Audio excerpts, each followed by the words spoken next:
WW2 collector here, bringing you today my last video of 2022. Today's video will be a collection tour and a showcase of how far my collection has come in the past 3 years. Before we start, I just want to say a few things. Firstly, I want to thank every single one of my subscribers, new or old, for supporting this channel and sticking with me over the past 3 years. It means a lot to me and encourages me to share my love for history even more.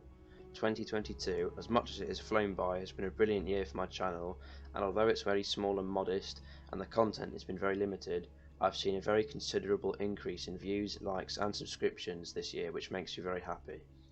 Hopefully I can reach an even wider audience and grow the channel more in 2023. Secondly, I have completely redesigned my website, and in the new year I plan to use it more often to provide more content for my viewers, so be on the lookout for more there as well. I also have a huge list of ideas for the channel in 2023, but please understand that filming and making videos takes a considerable amount of time. I'm also a full-time college student with a private life outside of YouTube, so please bear with me if my uploads are scarce. Finally, after 3 years of hard work, I have nearly completed my British Second World War impression and plan to feature other impressions on this channel next year. So that was a quick rundown of this year and what's coming next. I hope you all have a very Merry Christmas and a Happy New Year, and be good because Father Christmas may have that original Mark II Brody helmet you asked him for. Thank you all again for your support. Please like and subscribe, and I'll see you in 2023. Bye for now. So, here we are in my bedroom, and I have all my collection laid out. Some of it's on the walls as well, as you can see. This is my bedroom, so do excuse the other things that aren't World War II related in here, such as all of this. But yeah, so let's start at the display cabinet.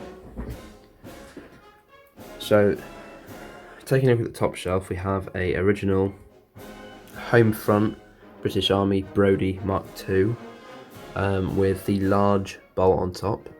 It's got a lovely textured finish, I don't know if you'll be able to see that. And original chin strap and liner. I picked that up for £35 at Hemswell Antique Centre in Lincolnshire. We have an original VE Day flag and a poppy, of course. Moving down a bit, we have a first field dressing. That's one of the two out of the little packet you'll see in a minute. We have an anti-dimming outfit to go with my light anti-gas respirator. The mask is also inside the bag. I'm not getting it out now. Anti-gas eye shields, original, they're 1943 dated. We have an original Officers Banking Handbook and an American Soldiers and Sailors Prayer Book, which is very nice, and I like that a lot. There's a story behind this which I might show you in another video. We have a little glass lobster which I brought at Grassington 1940s Day from a little shop. I thought it was kind of cute. And a buckle from a Vietnam US chin strap for a helmet. Royal Signals cap badge, a Royal Engineers button, Defence Medal original, complete with ribbon, and a party badge. And we have some original Second World War dog tags, British Army, these belonging to a man called Corporal Robert Kerry Whittock, and I'll do a separate video on him. I've got more of his items. I got these for my birthday, very nice. I'm very pleased with those. We have a child's gas mask at the back there, you might not be able to see, I'm not sure, and a 50 cal round. I make this helmet stand myself, along with this one. Wait a second. Along with this one, so I just got a dowel, big thick dowel rod, and drilled into the wooden square platform and sunk it in with some wood glue. So much cheaper than buying one for 20 quid online. Moving down to the second shelf, we have soldiers' personal items. So let's start at the back. At the very back, we have a infantry training manual 1944 belonging to Corporal Whittock, the guy who owns the dog tags. And we have another one of his books, Hints on Map Reading Instruction 1943, both original. I think they're my prized pieces in my collection, I love them. We have an AB-64, a Gold Flake 50 cigarette tobacco tin, a pipe, all original, a late war foot powder in a rather strange square tin, which is a lot less common than the round oval shaped one. We have reproduction shaving stick box, a reproduction shell dressing, a Repro housewife sewing kit, but that has original things inside it that I've put in there, a scrim scarf, an original first field dressing, so this would have had 2 of those inside. We have a Valet Autostrop razor and a Lifebuoy blade. That's my favourite razor blade from in my collection. I think I like the design. An original 3-part screw together razor in a little leather case. That was £12 on eBay and it's very nice, very old. We have a block of soap. Now that's from the Co-op because it's cheaper than buying a reproduction of a Sunlight soap bar, which is about £5. Very expensive for a bar of soap. Dubbin, original tin. We have a shaving stick, shaving brush, a toothbrush, and toothpaste, all from Old Time Design Company. Villa black polish, that's original, and all the polish is still inside, unused. Button stick, bootlaces, more razor blades, and underneath everything is an original 1942 dated hold all or wash roll, as it's incorrectly called. I'm not going to show you that though because it means moving everything. On the shelf below we have food, rations, etc. So all the 24-hour ration accoutrements you see here are from Living History UK, including the boxes and the Tommy cooker. So thank you very much to them for producing these awesome items. So there we have the 24-hour ration. You've got your salt, sugar cubes, bouillon cubes, meat block, tea, you've got oatmeal in there as well, biscuits, etc. That's in an original tinned steel mess tin in the large one. There's the small one. We have boxes for the 24-hour ration, some instructions that I aged myself. There's the non-aged instructions. Fork and spoon, original. An OXO cube tin, original. I made those dog biscuits wrapped up in parchment myself. Dog biscuits, well, they're hardtack, but I call them dog biscuits because they're literally are like dog biscuits. There is some latrine paper, that's just medicated Izal toilet paper. The Tommy cooker, of course, very nice reproduction, handmade. And then I made those myself, compo rations, evaporated milk, ham and jelly, and pork and beans. The contents of the pork and beans and the evaporated milk and the ham, well, what the label says is what is in the tin, so I've made sure to get tins that have the correct content in them. I'm not sure if the ham one is correct, but I made that quite a while ago, so you'll have to excuse me on that. Another 24-hour ration box, and then underneath everything there is a dry rations bag, and I made this tea myself. So there's a display cabinet, and at the bottom there is a lot of this stuff that goes in there as well to store, so I've taken it out to show you for now. So let's move on to the bed. Let's start at this end. So as you can see, we have my set of pattern 37 web equipment. I blancoed in KG3, all original, all wartime dated. So you've got your basic pouches, these are Mark III pouches. Late war carrier, sleeve carrier with original water bottle. You can see it's marked there. We have obviously your belt. Yeah, lovely set of webbing. The strange thing is, these pair of cross straps, they are wartime dated, but they don't have the little loop to cross them through each other. They're just loose. There's no loop at all. So, and it's the war emergency pattern where it's been folded over like that. The war economy pattern, sorry. So I'm not sure about that. They're wartime dated. I know they were. I blancoed over it by accident because I'm an idiot, but there's no loop to loop them together, unlike on most of the other original pairs you'd see. Reproduction chin strap for a helmet I'm restoring, it belongs to one of those. Repro wash roll, I got this before the original, so it's a fairly decent Repro K canvas, nothing to write home about really. We have an early war Indian pattern skeleton carrier. You can tell it's an Indian pattern because it has the buckle to do up the top instead of a pop button. A post-war M1 helmet liner. As I recently started getting into Vietnam stuff, I brought an M1 helmet shell, that one, and it came with this. I've replaced it with a proper liner. We have an original Mark II British helmet, late war shell, so I repainted it in a late war green, put a Hessian cover, a net and camouflage scrim on top, and then obviously repro liner. I actually brought an original X pad to go in the middle, so it's nice and soft instead of the rubber one that this came with. Yeah, very nice helmet. I'm very pleased with that. Then we have an original 1943 dated valise, or a large pack.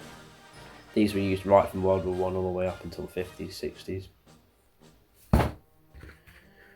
Small pack, soldier's haversack.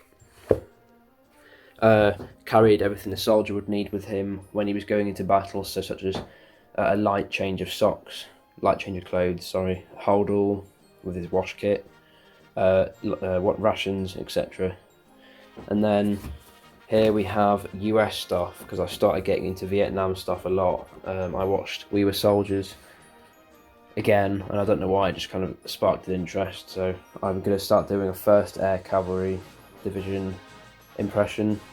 So I have my jungle fatigues with original 1st Air Cavalry patch. This is from Epic Militaria. Peter Neal says it's an extremely good reproduction, so naturally I took his advice and brought this. Peter Neal from Living East UK. It came with this. It's a bit too pointy. You can kind of tell, I don't know if you can see the difference there.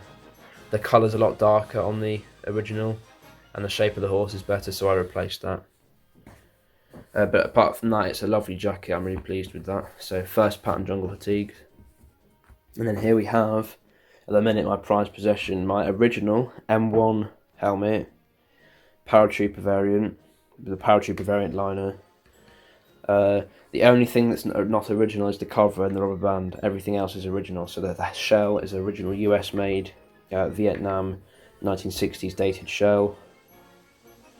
You have an original paratrooper liner there with the studs to pop onto the chin strap. I didn't buy an original paratrooper chin strap, and I didn't realise at the time, but it is an original strap. Obviously you've got it's in really good condition, it's all stamped, as you can see there. You've got your nape strap, it's a very comfortable liner as well, and you've got your A yokes and your chin cup strap. It's a beautiful helmet, very heavy though, much heavier than most of the helmets, even heavier than German helmets. There we have another American helmet which I brought thinking it was an original. It's not, it's a reproduction. It wasn't expensive though, so luckily I was alright there, with just a crappy liner. Then we have my first battle dress, 1949 pattern, with a pair of post-war grey braces. And I'll always keep that because it was my first piece in my collection alongside my Mark IV turtle helmet, so it holds a place in my heart.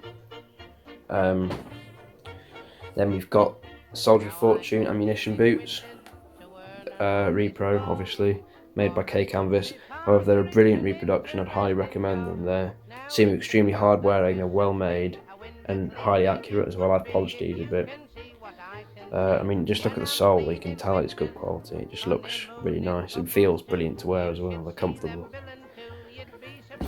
I have my original 1908 pattern entrenching tool, 2-piece, sorry.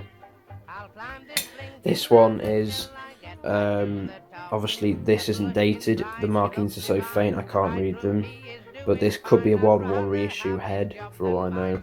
And then it's a 1944 dated Mark II helve with the bayonet attachment for mine probing.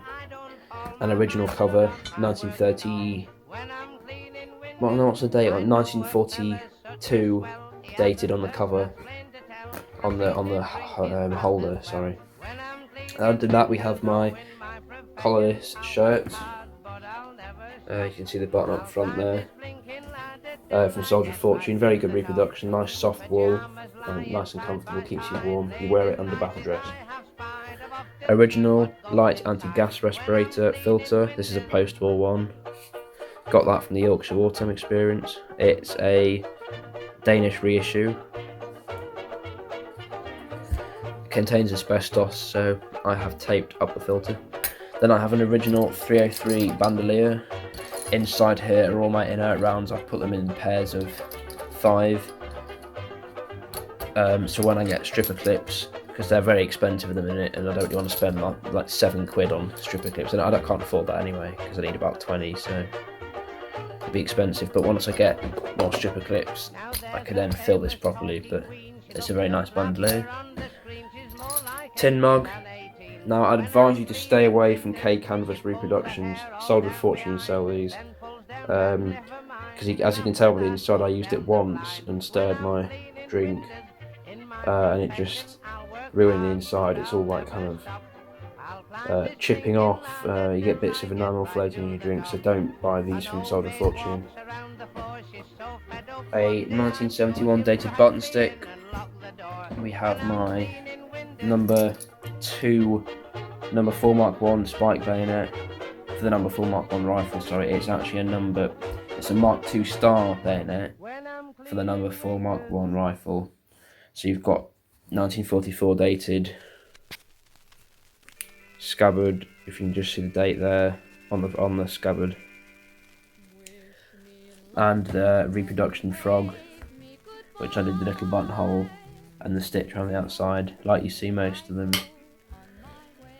because it doesn't fit. This scabbard wasn't designed for the old frog. So anyway, so there's the bayonet.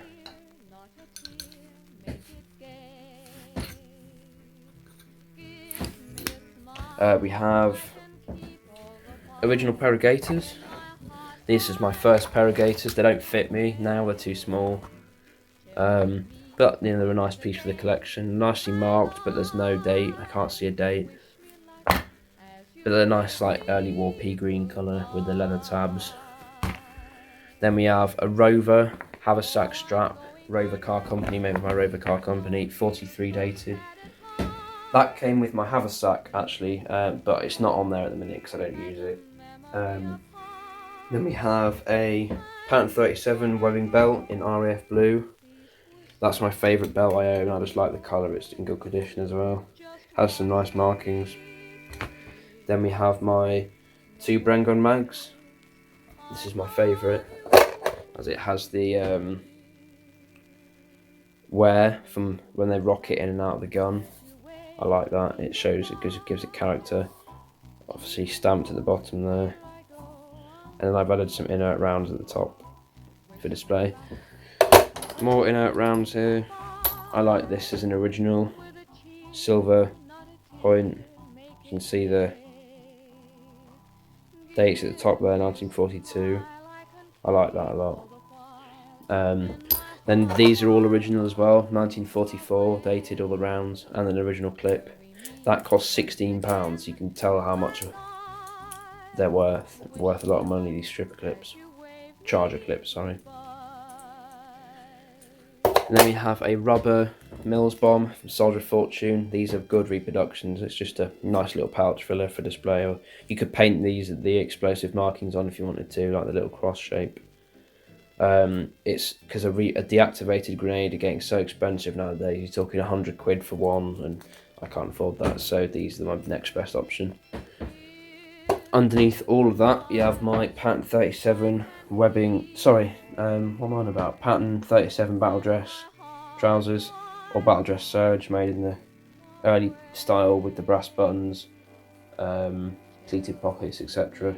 Very nice quality from Soldier of Fortune. The wool feels really nice. Then I have an original pair of white cotton braces. These have got a nice repro label on the back, as you can see there.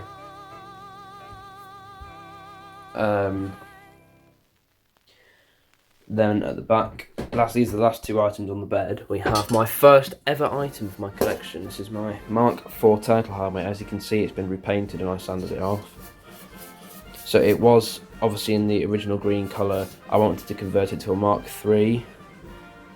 So I tapped out the lift, the dot liner thing, repainted it in brown, service brown, and I've now realised that's the wrong colour, so I sanded it all off. I'm going to do it again. There's a late war Mark III turtle helmet. The only difference is obviously in the Mark III, these were higher up. You're talking maybe there, so these are moved up a bit, and inside the chin strap rails were higher, or lower down inside the shell. This is 1953 dated. Very nice helmet. And then finally, my Mark II. This is my first ever Mark II Brody helmet that I got. It was completely rusty, so I've recently decided to sand all of the rust off. There was no paint left really, it was just corrosion. So I used rust remover, sanded it all off with a wire brush on a drill, sandpaper, and you see this lovely texture on the metal. It's like really nice pattern. So I'm thinking of keeping it like this, just on display, because it looks quite nice. If not, I'll restore it. It was hung on my wall, that's why there's string. But it is a 1941 dated shell. Yeah, so that's about it for the stuff on the bed. Going over here, we have my battle dress Surge, or incorrectly known as Pattern 37 battle dress, by Soldier of Fortune again. It's a very nice reproduction. The only thing that's maybe not 100% is that it's a little bit too long. This could be, it could be a couple of inches shorter. You're talking maybe the bottom of it should be about there, but it's passable because the rest of it is very good quality. The wool feels lovely. The buttons are really nice, obviously brass. You've got pleated pockets, and then your little clip at the collar at the top, your little belt thing at the bottom. I've actually forgotten a couple of things up here. So that's a birthday card I got this year. I keep them because they look nice. There's my original Far East issue Chul and Hurricane lantern, paraffin lamp. Up here I have my German stuff. So that's an original. I cleaned it all up myself. It came absolutely caked in mud and rust, so I put it in oxalic acid for ages. Sanded all the rust off really carefully.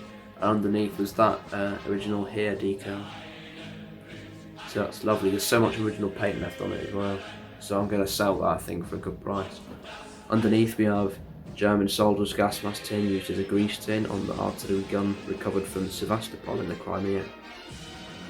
And then in here is all the liner parts from the helmet. That was a M42 from Soldier of Fortune that I repainted in Normandy camo and added a really good quality decal and aged with some oil to give it that sort of aged patina. SS cap badge and another chin strap and some SS insignia.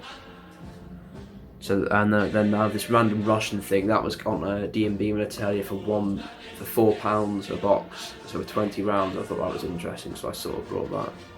Soviet AK training rounds. And then I'll show you my posters. So some some wartime posters. I love tanks and armoured vehicles, so I got this. Lots of the famous tanks of World War II on it. These are for when I did model kits, so I cut the pictures off the box, kept them on my wall. Again, more wartime posters. There's some really cringe photos of me when I first started collecting, and I had my £49 battle dress, my webbing and my helmet on. My dad took the photos. I was about 14, 15 then. And then here we have behind the light my German tunic, which I'm going to sell, I think, because I don't really want to do German stuff anymore. Up there I painted that for my GCCR. It's obviously like a 3, you've got the foreground, mid-ground, background. It's No Man's Land, World War I, you've got the silhouette. And then my RAF shrine flag, some nice photos. Nice painting up there. And then my favourite poster, my Eyewitness World War I poster. And then here is my list of things I need to complete my British soldier on D-Day and Northwest Europe 1944 impression. So obviously I've crossed, or you can see I've crossed and circled a lot of stuff that I've already got and ticked. So it's mainly just small kit now that I need to get, then I finish my impression. So that is my collection. There are a few other items that are still in boxes. but they're basically like duplicates of things you can already see, so I didn't think that'd be important to get out. Yeah, so that is my collection as it is at the end of 2022, and I plan to have a lot more things to come next year, so I'm going to try and get a better upload schedule next year. Maybe do one video every 2 months or a month, set myself a time to do it, and I'll actually get on with it, so you'll have more content hopefully. But yeah, I hope you've enjoyed this collection tour, and I'll see you in the next video.